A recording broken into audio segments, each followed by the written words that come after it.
আচ্ছা, আমরা কয়েকটা কি নিয়ে আলোচনা করব? ডেটাবেজ ম্যানেজমেন্টে প্রশ্ন, এমন কোনো প্রশ্ন নাই যেখান থেকে কি নিয়ে আসে নাই। তাই এই কি ফিল্ড বা এই কিগুলো আমাদের জন্য খুবই গুরুত্বপূর্ণ। অর্থাৎ আমরা এখানে তিন ধরনের কি নিয়ে আলোচনা করব। একটা হচ্ছে প্রাইমারি কি। প্রাইমারি কি যে একটা ডেটা টেবিলে অদ্বিতীয়ভাবে এমন একটা ফিল্ড আছে যেটা, যে ফিল্ড দিয়ে আমরা এই পুরা একটা রেকর্ডকে, অর্থাৎ এই যে আমি বলতেছিলাম গত ক্লাসে, এগুলো হচ্ছে রেকর্ড আর এগুলো হচ্ছে ফিল্ড। এটা হচ্ছে ফিল্ড। তাহলে এমন একটা ফিল্ড আছে যে ফিল্ড দিয়ে আমরা একটা রেকর্ডকে অদ্বিতীয়ভাবে শনাক্ত করতে পারবো, আর সেই ফিল্ডটাকেই আমরা প্রাইমারি কি বলবো। যেমন এখানে স্টুডেন্ট আইডি, অর্থাৎ এটা মনে করো একটা বোর্ড রোল। এই বোর্ড রোল, রোল নম্বর এক একটা কলেজে বা এক একটা প্রতিষ্ঠানে এই রাকিব নামে একটা রোল নম্বর একাধিক থাকতে পারে, একই নামে বা একই রোল থাকতে পারে। যেমন একটা কলেজে 10 রোল, অন্য আরেকটা কলেজে 10 রোল থাকতেই পারে। তো কিন্তু বোর্ড রোল তো ইউনিক। তার আমরা বোর্ড রোল দিয়ে একজন স্টুডেন্টের একটা ইনফরমেশন বা একটা রেকর্ড পেতে পারি। তাই এখানে স্টুডেন্ট আইডি বা এই যে এটাকে আমরা বলবো প্রাইমারি কি। আচ্ছা, সংজ্ঞাটা একটু দেখি যে ডেটা টেবিলে যে ফিল্ডের মানসমূহ দ্বারা একটি রেকর্ডের তথ্য বা রেকর্ডকে অন্য রেকর্ড থেকে আলাদা করা যায় তাকে বলা হয় প্রাইমারি কি। প্রাইমারি কির নিয়ম কি? এটি কখনো জিরো হতে পারবে না, এটা মাথায় রাখবা। এই প্রাইমারি কি কখনো কি হতে পারবে না? জিরো হতে পারবে না। এর মান ডুপ্লিকেট হতে পারবে না, অর্থাৎ 5001 এই দুইবার হতে পারবে না, 5002 দুইবার হতে পারবে না। এটা মাথায় রাখতে হবে যে এটা খুবই গুরুত্বপূর্ণ। প্রাইমারি কি আসলে এই নিয়মগুলো অবশ্যই লিখতে হবে। এটি কখনো জিরো হতে পারবে না, এর মান কখনো ডুপ্লিকেট হতে পারবে না, এবং প্রত্যেকটি ভ্যালু অদ্বিতীয় হতে হবে। তাহলে আমরা বুঝলাম যে ফিল্ডের মাধ্যমে একটা ডেটা টেবিলের রেকর্ডকে অদ্বিতীয়ভাবে শনাক্ত করতে পারবো, তাকে আমরা প্রাইমারি কি বলবো। আচ্ছা, এবার আসি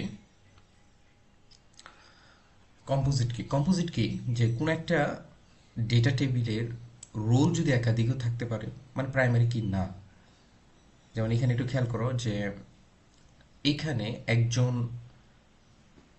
স্টুডেন্টকে শনাক্ত করার জন্য আমাদের একাধিক ফিল্ড প্রয়োজন। অর্থাৎ কোনো একটা রেকর্ডকে অদ্বিতীয়ভাবে শনাক্ত করানোর জন্য যদি আমার একাধিক ফিল্ড প্রয়োজন হয়, সেটাকে আমরা বলবো কম্পোজিট কি। অর্থাৎ একাধিক ফিল্ড মিলে যে কি তৈরি করা হয় তাকে আমরা বলবো কম্পোজিট কি। খেয়াল করো, রোল এখানে দুইটা, 10 থাকলো।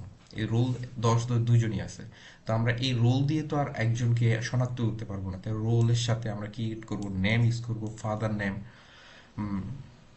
এই তিনটা ফিল্ড মিলে আমরা একটা কি তৈরি করতে পারবো, যাকে আমরা অদ্বিতীয়ভাবে শনাক্ত করতে পারবো। আর এই ফিল্ডটাকে আমরা বলবো হচ্ছে কম্পোজিট কি। অর্থাৎ একাধিক কলামের সমন্বয় ডেটা টেবিলের একটি রেকর্ডকে অদ্বিতীয়ভাবে শনাক্ত করার জন্য যে কি ব্যবহার করা হয় তাকে বলবো আমরা কম্পোজিট কি।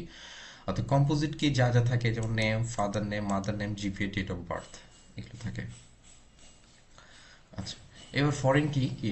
আচ্ছা, ফরেন কি খেয়াল করবো। একটা ফরেন কি একটা ডেটা টেবিলে অনেক গুরুত্বপূর্ণ। অর্থাৎ একটা ফিল্ড, মনে করো একটা ডেটা টেবিলে প্রাইমারি কি আছে, কিন্তু অন্য একটা ডেটা টেবিলে সে সাধারণ কি হিসেবে থাকবে, তাহলে ওই কি ফিল্ডটাকে আমরা বলবো ফরেন কি। অর্থাৎ এখানে খেয়াল করো যে একজন কাস্টমার আইডি, এটা মনে করো একটা কাস্টমার টেবিল, আর এটা হচ্ছে একটা অর্ডার টেবিল। এই কাস্টমার টেবিলের কাস্টমার আইডিটা হচ্ছে এই টেবিলের প্রাইমারি কি।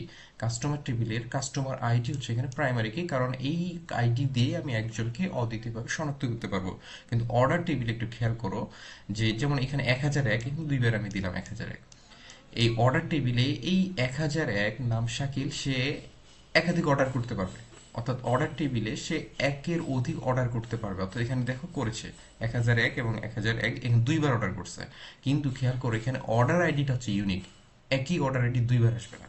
অর্থাৎ রেস্টুরেন্ট ম্যানেজমেন্টে দেখবা যে একই কাস্টমার একাধিক অর্ডার করতে পারে। অর্থাৎ এই কাস্টমার অন্য একটা টেবিলে ছিল প্রাইমারি কি, কিন্তু অর্ডার টেবিলে সে একাধিক অর্ডার করেছে, সেখানে হয়েছে সাধারণ কি। কিন্তু এই অর্ডার টেবিলে প্রাইমারি কি কি, অর্থাৎ যে ফিল্ডের মাধ্যমে আমরা এই অর্ডার টেবিল অদ্বিতীয়ভাবে শনাক্ত করতে পারবো যে কয়টা অর্ডার এসেছে, সেটা আমরা অর্ডার নং অর্ডার এই অর্ডার এই ফিল্ড দিয়ে আমরা সেটাকে শনাক্ত করতে পারবো। তাহলে এখানে খেয়াল করো, কাস্টমার আইডি এখানে ছিল প্রাইমারি কি, আর এখানে হয়ে গেল সাধারণ কি। তাহলে আমরা বুঝবো যে কাস্টমার আইডিটা হচ্ছে একটা ফরেন কি, কারণ সে কোনো একটা ডাটা টেবিলে প্রাইমারি কি হিসেবে ছিল, অন্য একটা ডাটা টেবিলে সাধারণ কি হিসেবে আছে। এই জন্য আমরা এটাকে প্রাইমারি কি বলবো।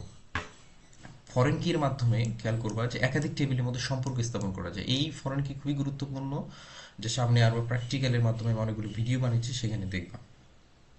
আচ্ছা, আমরা পরবর্তী ভিডিওতে আলোচনা